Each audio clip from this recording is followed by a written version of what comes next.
우리가 베드로전서 2장 이 9절 말씀을 중심으로 계속 수요일마다 공부하고 있는데요. 주제가 무엇입니까? 그리스도인은 어떤 존재인가? 그리스도인의 정체성에 대해서 공부를 하고 있습니다. 우리가 그리스도인인데 이 그리스도인이란 어떤 존재인가? 이걸 분명하게 알 때 기쁨으로 신앙생활을 할 수 있고 또 하나님이 원하시는 신앙생활을 할 수가 있습니다. 그래서 여기 9절에 보면 너희는 뭐라고 그랬습니까? 택하신 족속이요. 여러분 택하신 족속인 것을 믿으십니까? 택하신 족속이요. 그 다음에는 거룩한 왕같은 제사장이요. 왕같은 제사장이요. 하나님께서 저와 여러분을 왕같은 제사장으로 세우신 것을 믿으십니까? 세 번째는 거룩한 나라요. 저와 여러분은 거룩한 나라인 것을 잊지 말아야 되겠습니다. 택하신 족속이라는 것은 우리 그리스도인들은 하나님께 택함 받아 구원의 은혜를 받았다는 것입니다. 하나님의 자녀로 구원의 은혜를 받았어요. 하나님의 은혜로 택하심을 받은 것입니다. 택하신 족속이요. 하나님께서 나를 택해 주셨다. 하나님의 자녀 삼아 주셨다. 하나님의 백성이 되게 하셨다. 여러분 이것을 믿으시기 바랍니다. 이걸 믿을 때 우리가 구원의 기쁨을 가지고 신앙생활할 수 있습니다. 왕같은 제사장이라는 것은 우리에게 사명이 있다는 것입니다. 제사장의 사명이 있다. 제사장은 하나님이 특별하게 구약에 보면 불러서 기름 부어 세우셨는데 두 가지 사명이 있다고 그랬어요. 하나님을 예배하는 사명이에요. 하나님이 기쁘게 받으실 신령한 제사를 드릴 거룩한 제사장이 될지니라.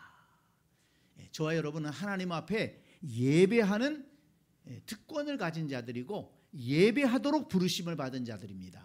그래서 우리가 하나님을 예배하는데 힘써야 됩니다. 이 예배는 예배에 참여하는 게 것만이 예배가 아니고 정말 하나님을 찬양하고 마음으로 높여드리는 것입니다. 그 다음에 또 제사장의 사명이 뭡니까? 믿지 않는 사람들을 하나님께로 연결시키는 사명이 제사장에게 있다.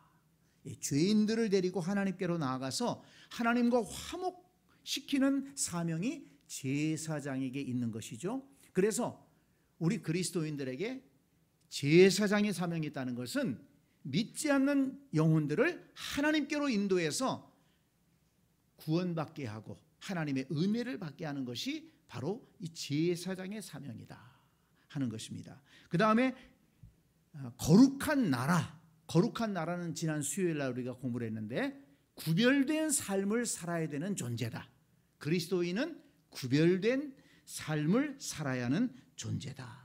하나님께서 거룩하시기 때문에 우리도 거룩해야 되고 그래서 우리가 세상에 살지만 세상에 속하지 않은 존재로 거룩한 하나님의 자녀로 살아가야 된다. 이것을 강조해서 말씀드렸습니다.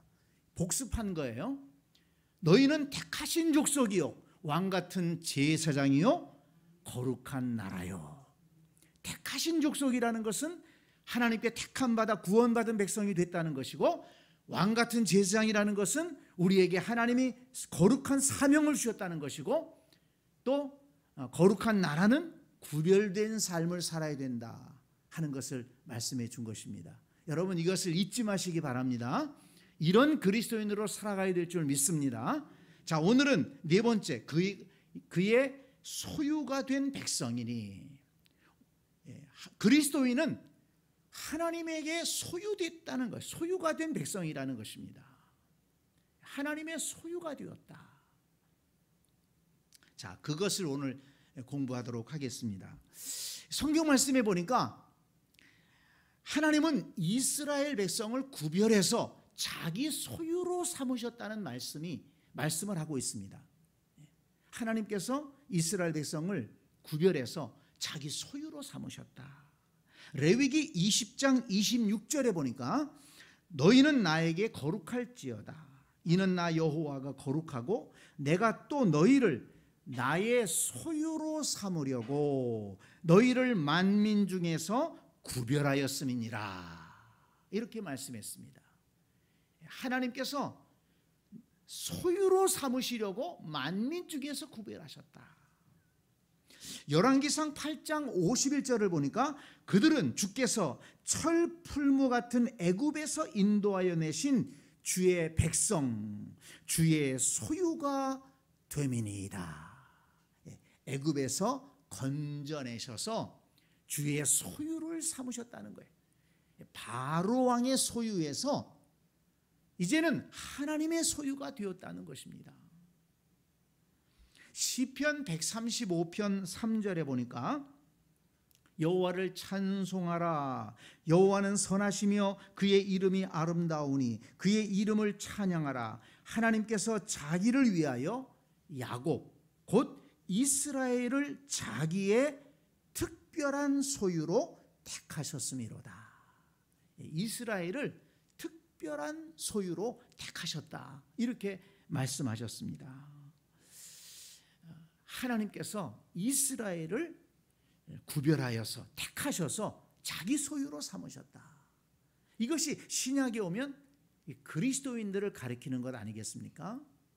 그래서 고린도전서 6장 19절 말씀을 보면 너희는 너희 자신의 것이 아니라 값으로 산 것이 되었으니, 하나님께서 우리를 값으로 사셨다고 그랬습니다. 이 사셨다 그러면 그건 하나님의 것이 되는 것이죠. 예수 그리스도의 피값으로 우리를 사셨다는 거예요. 그래서 우리가 이제는 하나님의 것이 되었다는 것입니다. 고린도전서 7장 22절에서도 부르심을 받은 자는 그리스도의 종이니라. 너희는 값으로 사신 것이니. 옛날 로마 시대에는 종을 값으로 샀잖아요. 노예 시장에 가서 마음에 드는 종을 사가지고 왔습니다. 그래서 자기 소유로 삼았어요. 그 종은 주인의 소유입니다. 마찬가지로 그리스도께서 핏값으로 우리를 사셨다. 그래서 이제는 그리스도의 종이다. 이렇게 성경은 말씀하고 있습니다. 그리고 또한 우리 성도들을 이렇게 하나님께서 값으로 사셨기 때문에 성도들이 모인 교회도 하나님의 것입니다. 예수님께서 내 교회를 세우겠다 이렇게 말씀하셨는데 사도행전 20장 28절에 보면 하나님이 자기 피로 사신 교회를 보살피게 하셨느니라. 자기 피로 사신 교회라고 그랬어요. 그리고 이 교회는 하나님의 것입니다. 하나님께서 그리스도의 피로 값주고 사신 성도들이 모인 교회, 성도들도 하나님의 것이고 그래서 교회도 하나님의 교회인 것입니다. 이렇게 성경 말씀에서는 그리스도인들을 하나님이 값주고 사셨다, 하나님의 소유로 사셨다, 삼으셨다 이렇게 강조하는 것을 볼 수가 있습니다. 자, 그래서 이 소유로 삼으셨다는 것은 소유권이 옮겨졌다는 것을 의미하는 겁니다. 소유권이 옮겨졌어요. 그렇죠. 제가 어디 가서 돈을 주고 어떤 물건을 샀어요. 그러면 내가 사기 전에는 그 물건이 그 주인의 것입니다. 그런데 내가 값을 치르고 샀기 때문에 그 소유권이 나한테 넘어오는 거죠. 그 영수증이 있으면은 이건 내 거야. 내가 돈 주고 샀어. 소유권이 옮겨지는 거죠. 집을 사게 되면 등기 이전을 합니다. 소유권 이전이 되는 거예요. 그러면 내가 권리가 있는 것입니다. 그래서 우리가 하나님의 소유가 되었다는 것은 소유권이 이전되었다. 그런데 어떻게 이전된 것이냐? 그것이 참으로 복된 것입니다. 자, 요한복음 5장 24절을 한번 찾아보겠습니다. 우리가 잘 아는 말씀이지만 요한복음 5장 24절, 이 말씀은 사실 우리가 좀 암송하는 말씀이 돼야 되는데요. 요한복음 5장 24절,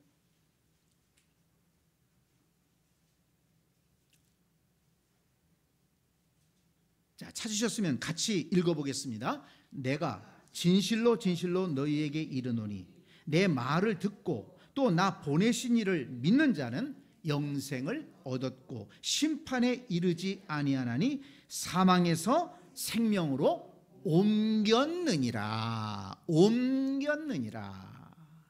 어디서 어디로 옮겼다고요? 사망에서 생명으로. 이제 그전에는 죄로 인해서 사망에게 노예가 되었습니다.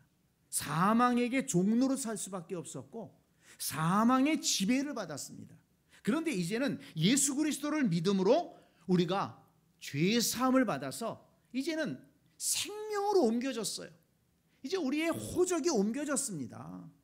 이제는 하나님의 자녀가 되었어요. 하나님은 영원하신 분입니다. 자비로우신 분입니다. 그래서 우리는 하나님의 자녀로서 이제는 영생을 얻었다. 이제는 심판을 받지 않아요. 왜? 우리가 받아야 될 심판을 예수님이 이미 받으셨기 때문에 십자가에서 이미 받으셨어요. 그래서 우리는 심판을 받지 않습니다. 이제는 하나님의 자녀가 됐어요. 그래서 우리는 하나님의 자녀로서 영생을 얻을 수 있게 된 것입니다. 이제 소유권이 완전히 이전되는 거예요. 예수님이 십자가에서 피로 값을 주셨기 때문에 이제는 우리는 하나님의 자녀로 소유권 이전이 됐습니다. 자, 골로새서 1장 13절 말씀을 찾아보겠습니다. 골로새서 1장 13절 말씀, 골로새서 1장 13절 같이 읽을까요? 시작. 그가 우리를 흑암의 권세에서 건져내사 그의 사랑의 아들의 나라로 옮기셨으니 그 아들 안에서 우리가 속량 곧 죄사함을 얻었도다. 아멘. 자, 흑암의 권세에서 건져내사 어디로 옮기셨다고요? 그의 사랑의 아들의 나라로 옮기셨으니 예수 그리스도의 나라로 옮기셨다는 거예요. 소유권을 옮겼어요. 이제는 삶의 자리가 옮겨졌습니다. 흑암의 권세 아래 있었는데 이제는 사랑의 아들의 나라로 옮겼다. 이제 완전히 소속이 변경된 것입니다. 이것이 바로 하나님께서 성경을 통해 말씀하시는 그 소유라는 말의 의미예요. 악한 군주들은 자기 백성을 학대하죠. 지금 우리는 세계 지도를 놓고 봐도 알잖아요. 독재자들, 악한 그런 독재자들 밑에 백성들은 어떻습니까? 신음하는 거예요. 백성들의 생명은 그렇게 귀하지가 않아요. 자기 권력을 누리는데 도구예요.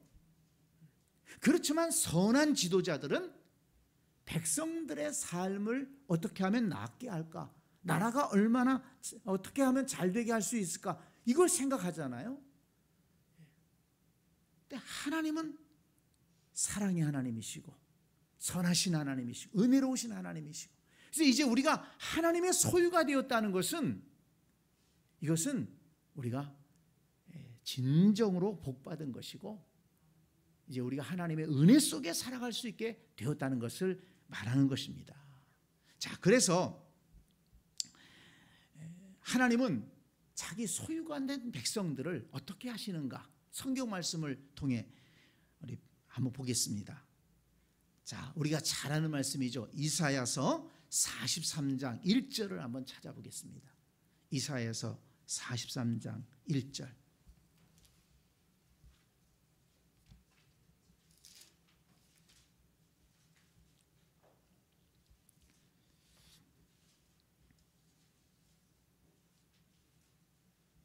이사야서 43장 1절 거기부터 3절 중간까지 읽어보겠습니다. 이사야 43장 1절 같이 읽습니다. 야곱아 너를 창조하신 여호와께서 지금 말씀하시니라. 이스라엘아 너를 지으시니가 말씀하시느니라. 너는 두려워하지 말라. 내가 너를 구속하였고 내가 너를 지명하여 불렀나니 너는 내 것이라. 내가 물 가운데로 지날 때 내가 너와 함께 할 것이라. 강을 건널 때에 물이 너를 침몰하지 못할 것이며 네가 불 가운데로 지날 때에 타지도 아니할 것이요 불꽃이 너를 사르지도 못하리니 대저 나는 여호와 네 하나님이요 이스라엘의 거룩하니요 네 구원자임이라. 아멘. 너는 내 것이라. 하나님이 소유권을 말씀하셨어요. 너는 내 것이라. 그러면서 두려워하지 말아라. 두려워하지 말아라. 뭔 말입니까? 너는 내 것이기 때문에 내가 지켜줄게. 내가 지켜준다. 그래서 2절에 보면 물 가운데로 지날 때에도 너와 함께 할 것이라. 불 가운데로 지날 때에도 타지 않을 것이다. 내가 너와 함께 할 것이다. 나는 네 하나님이라. 이렇게 말씀하셨습니다. 그래서 우리가 하나님의 소유가 됐다는 것은 하나님께서 지켜주시는 존재가 된 것이다. 믿으십니까? 하나님의 소유는 하나님이 지켜주시는 거예요. 또한 지켜주실 뿐만 아니라 말씀을 보니까 하나님께서 아주 아껴주시고 귀하게 여겨주신다는 것을 알 수가 있는데요. 자, 말라기 말씀을 한번 찾아보겠습니다. 구약성경 말라기, 구약성경 맨 마지막이죠. 말라기 3장 17절.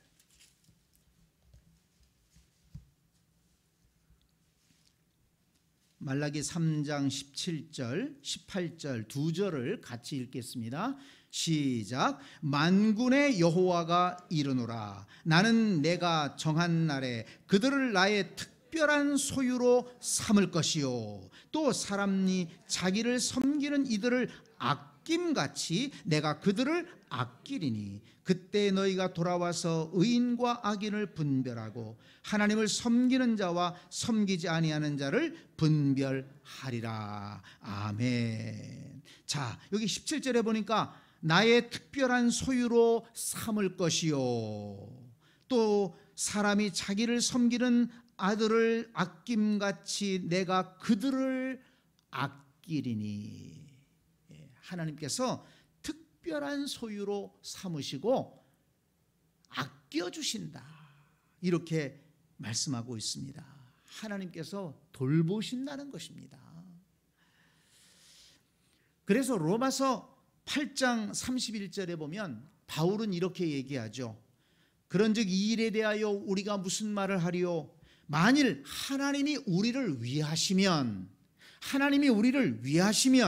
누가 우리를 대적하리요?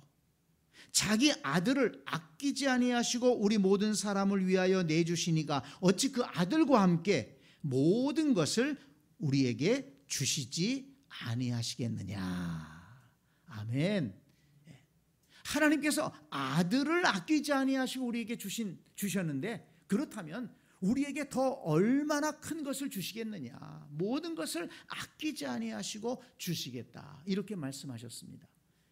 하나님께서 우리를 소유하시기 때문에 우리가 하나님의 소유가 되었기 때문에 하나님께서 우리를 아껴주시고 우리를 위해 주신다는 것을 믿으시기를 바랍니다. 그렇기 때문에 우리가 하나님 앞에 맡기고 살아가야 된다는 것입니다.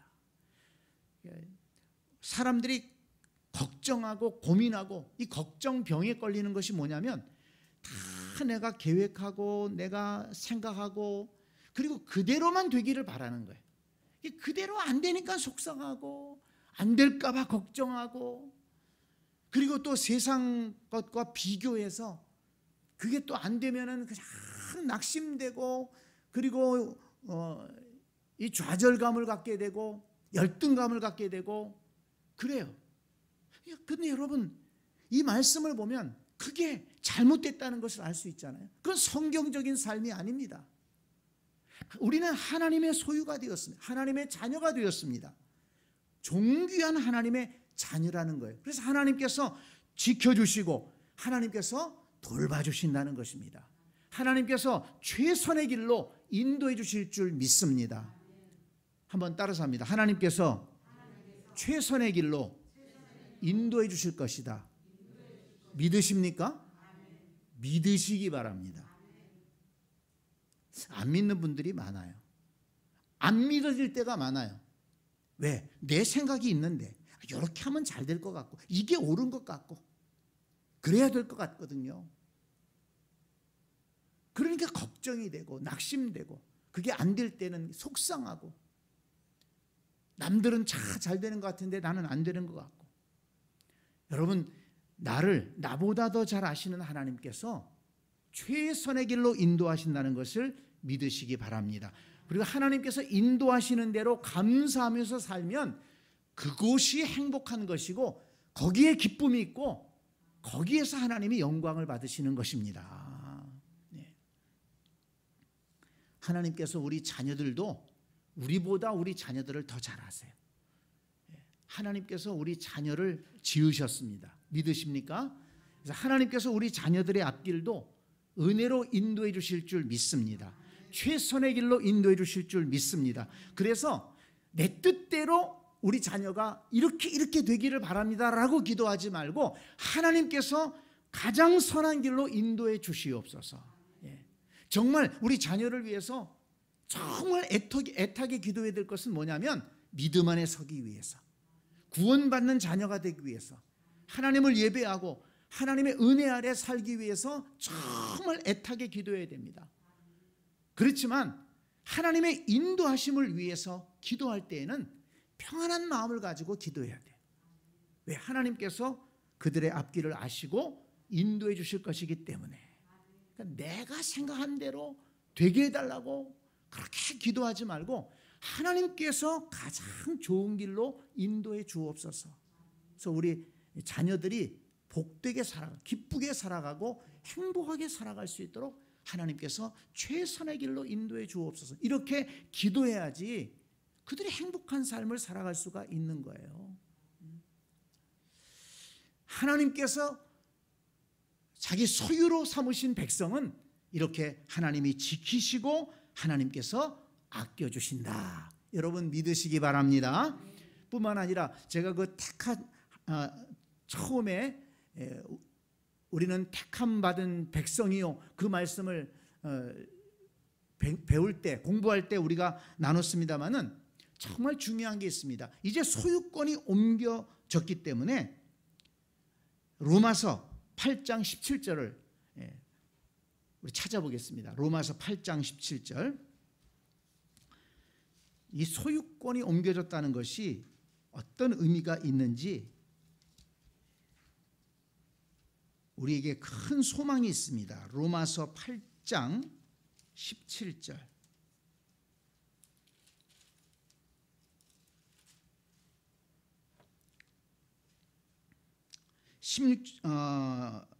우리 15절부터 한번 볼까요? 15절부터 17절까지 같이 읽어보겠습니다. 너희는 다시 무수하는 종의 영을 받지 아니하고 양자의 영을 받았으므로 우리가 아빠 아버지라고 부르짖느니라. 성령이 친히 우리의 영과 더불어 우리가 하나님의 자녀인 것을 증언하시나니 자녀이면 또한 상속자 곧 하나님의 상속자요 그리스도와 함께한 상속자니 우리가 그와 함께 영광을 받기 위하여 고난도 함께 받아야 할 것이니라. 아멘. 여러분 이 말씀을 어떻게 이해해야 되냐면 여기를 보면 15절에 종의 영을 받지 아니하고 양자의 영을 받았다. 쉽게 얘기해서 로마 시대에 지금 바울이 이 로마서를 쓰던 시대에 종들이 많았잖아요. 부잣집에는 종들이 많았습니다. 노예가 많았습니다. 그런데 그 주인이 그 중에서 한 사람을 아들로 양자 삼은 거예요. 아들로 양자 삼았어요. 그러면 얼마 전까지는 똑같은 종이었어요. 그런데 주인이 아들로 양자 삼았어요. 그리고 호적을 옮겨버렸어. 이제 주인의 호적에 올라갔어요. 그러면 더 이상 종이 아니에요. 얼마 전까지 종으로 살았지만 완전히 신분이 바뀐 거예요. 이제는 주인의 아들로서 주인의 소유가 되었어요. 똑같은 주인의 소유지만 종이라는 신분과 아들이라는 신분은 완전히 다른 것이죠. 살아가면서 누리는 것도 다르겠지만은 결과적으로 뭐가 가장 큽니까? 이제는 이제는 친아버지가 된 것이고, 이제는 주인님이 아니에요. 아빠예요. 아빠 아버지라. 여기 보면 이제는 아빠 아버지라고 부르짖느니라. 이제는 내 아버지라고 부르는 거예요. 그러면서 그 아버지에게서 상속을 받는다는 것입니다. 우리가 이제 하나님의 친자녀가 되었기 때문에 이제는 상속자가 되었다. 그것이 이 소유권이 옮겨졌다는 것의 큰 축복이라는 것을 여러분 믿으시기를 바랍니다. 하나님께서 우리에게 큰 은혜를 내려주신다는 것을 믿으시기를 바랍니다. 그래서 에베소서 1장에 보면 하늘에 속한 신령한 복을 우리에게 내려주시기 위해서 우리를 택해 주셨다, 이런 말씀이 있거든요. 그래서 우리가 하나님의 자녀로 이제는 소속이 바뀌고 하나님의 것으로 소유권이 바뀌었다는 것은 이렇게 하나님의 모든 것을 상속받게 되었다, 이렇게 성경은 말씀하고 있습니다. 귀한 말씀이죠. 자, 여러분, 하나님의 소유가 되었다. 이제 소유권이 이전됐다는 거예요. 그러면 하나님께서 이제 하나님의 자녀로 택해 주셨기 때문에 하나님께서 지켜주시고 또 하나님께서 아껴주시고 그리고 하나님의 모든 것을, 하늘의 신령한 복을 상속받게 된다. 그러니 여러분, 우리가 그의 소유가 된 백성이니, 이 말씀을 우리가 읽으면 얼마나 복된 것입니까? 그의 소유가 된 백성이니, 우리가 하나님의 소유로 이제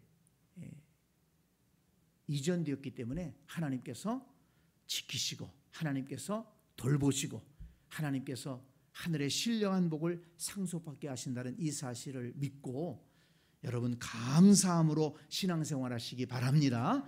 그리고 하나님 앞에 모든 것을 맡기고 하나님 앞에 맡기고 평안한 삶을 살아가는 우리 모두가 될 수 있기를 주님의 이름으로 축복합니다.